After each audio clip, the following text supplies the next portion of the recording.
औज़ुबिल्लाहि मिनश्शैतानिर्रजीम बिस्मिल्लाहिर्रहमानिर्रहीम। आज रबीउस सानी की पहली तारीख़ है। गौस पाक का महीना शुरू हो चुका है और इंशाअल्लाह ताला अब हम लोग सब अपने अपने घरों में गौस पाक की महफ़िलें सजाएंगे। तो आज मैंने सोचा कि आज थोड़ा सा गौस पाक की करामात के बारे में आपको बताते हैं कि गौस पाक की करामात क्या हैं। गौस पाक पीरों के पीर, सुल्तानों के सुल्तान, शेख अब्दुल क़ादिर जीलानी, वलियों के सरदार, अल्लाह के हुक्म से दिलों के हालात भी जानते थे कि हमारे दिल में क्या है। तो अल्लाह ताला अपने वलियों को जो है वो इस तरह की करामात से नवाजता है कि वो सारे जो हैं वो राज जानते हैं। तो आइए मैं आपको एक गौस पाक के वालिद का वाक़या सुनाती हूँ कि गौस पाक जो के वालिद जो हैं वो अपनी तबलीग के सिलसिले में जा रहे थे एक दफ़ा। तो जाते जाते एक बहुत ज़्यादा दूर चले गए, दरिया के किनारे पे चले गए। तो दरिया बहता हुआ आ रहा था, तो वो बहुत शदीद भूख लग रही थी आपको। तो देखा आपने कि एक सेब बहता हुआ आ रहा है दरिया में। तो बहुत भूखे थे तो सेब उठा लिया और उस वक्त उसी पानी से धो के खा लिया। उस वक्त महसूस नहीं किया कि मतलब मुझे किसी की इजाज़त लेनी चाहिए, क्योंकि शदीद भूखे थे।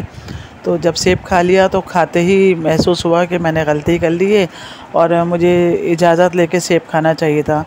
तो बहुत शर्मिंदा हुए दिल में कि मेरी तो सारी इबादत और रियाज़त जो है वो ख़त्म हो जाएगी, मैंने गलत काम कर लिया है, ये सेब की बग़ैर पूछे खा लिया है। तो जहाँ से सेब बहता हुआ आ रहा था उसी तरफ दोबारा चले गए और जाते जाते देखा कि तो दो दरख्त लगे हुए थे, वहाँ से सेब गिरा था। तो वहाँ एक बाग था बहुत बड़ा। तो लोगों से पूछा कि इस बाग का मालिक कौन है। तो लोगों ने बताया कि भाई ये हैं इसके मालिक। मालिक के पास ले गए तो उनसे फरमाया कि मुझसे बहुत बड़ी गलती हो गई है, आपके बाग का एक सेब बहता हुआ आ रहा था, मुझे क्योंकि शदीद भूख लग रही थी और मैंने वो सेब खा लिया। तो अब मैं इस गलती का साला करना चाहता हूँ, आप मुझे जो सज़ा देना चाहें वो दे दें। तो उन्होंने कहा माफ़ी तो तुम्हें नहीं मिलेगी और सज़ा ही तुम्हें इसकी भुगतनी पड़ेगी। तो पूछा भाई क्या सज़ा होगी। तो उन्होंने कहा कि सज़ा ये है कि आपको मेरे बाग की जो है वो निगरानी करनी पड़ेगी। तो इन्होंने कहा कि चलो बाग की निगरानी में कर लूँगा। काफ़ी दिन तक बाग में काम करते रहे, हल भी चलाया, पानी भी दिया दरख्तों को, पौधों को, जो जो चीज़ें वहाँ पे थी। काफ़ी दिन तक काम करते रहे, लेकिन तबलीग के काम में रुकावट हो रही थी, आगे जा नहीं सकते थे। तो फिर उनसे पूछा मालिक से कि भाई अगर आप चाहें तो मुझे माफ़ी दे दें। तो उन्होंने कहा नहीं, ऐसे तो माफ़ी नहीं मिलेगी आपको। आपको जो है वो माफ़ी इस सूरत में मिलेगी कि आपको मेरी बेटी से शादी करनी होगी।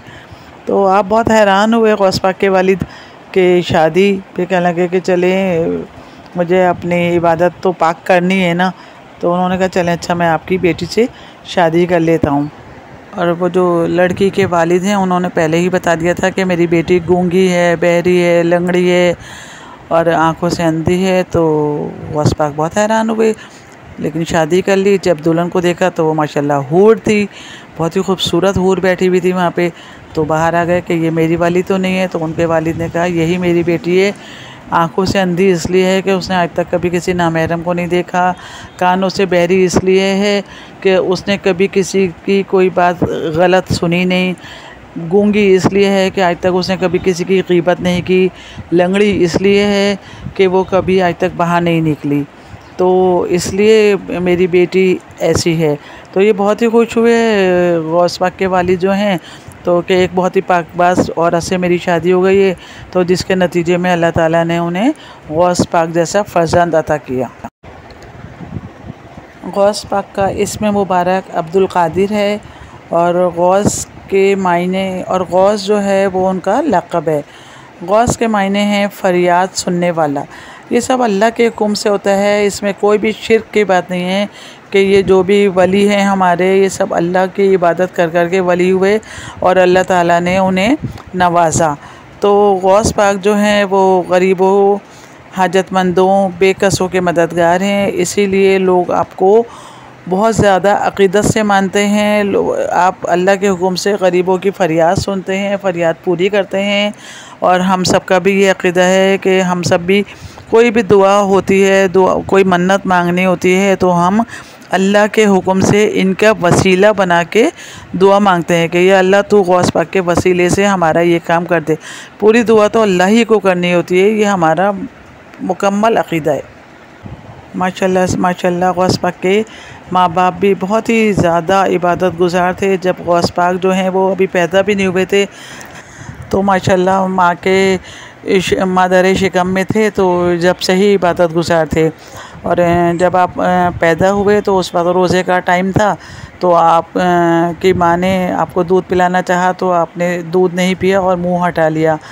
लेकिन जब जैसे ही मगरिब की अज़ान हुई और आपकी माँ ने आपको दूध पिलाना चाहा तो आपने दूध पी लिया। इसका क्या मतलब हुआ कि आप रोज़े से थे और मगरिब की अज़ान के वक्त आपने रोज़ा खोला। माशाल्लाह सुभान अल्लाह।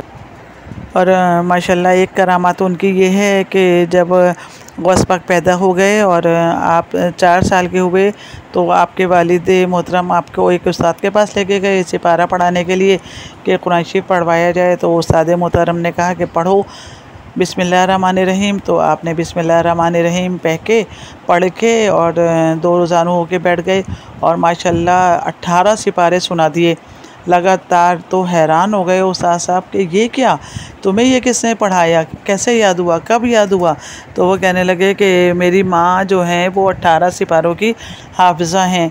तो वो जब मैं मादर शिकम में था तो वो पढ़ती थी कुरान शरीफ 18 सिपारे, वो कभी कोई सा सिपारा पढ़ती थी कभी कोई सा। तो जब से ही मैंने ये सारे सिपारे याद कर लिए थे और जब से ही माशाल्लाह से मुझे ये याद हैं। और हम सब लोग भी माशाल्लाह बहुत अक़ीदतमंद हैं गौस पाक के, हम सब मानने वाले हैं और हमारा अक़ीदा है कि गौस पाक हमारी दुआएं सुनते हैं अल्लाह के हुक्म से। मैं देखें आपको बार बार बता रही हूँ कि हर काम अल्लाह के हुक्म से होता है, सिर्फ़ वसीला अल्लाह ताला ने बनाया है। तो ये 11वीं का महीने में हम लोग सब अपने घर में रबीउल सानी का एहतमाम करते हैं और आप लोग सब भी अपने घर में रबीउल सानी का एहतमाम करें। अल्लाह हाफ़िज़। मेरे चैनल को सब्सक्राइब करें प्लीज़, लाइक करें और शेयर करें, यही आपका प्यार है।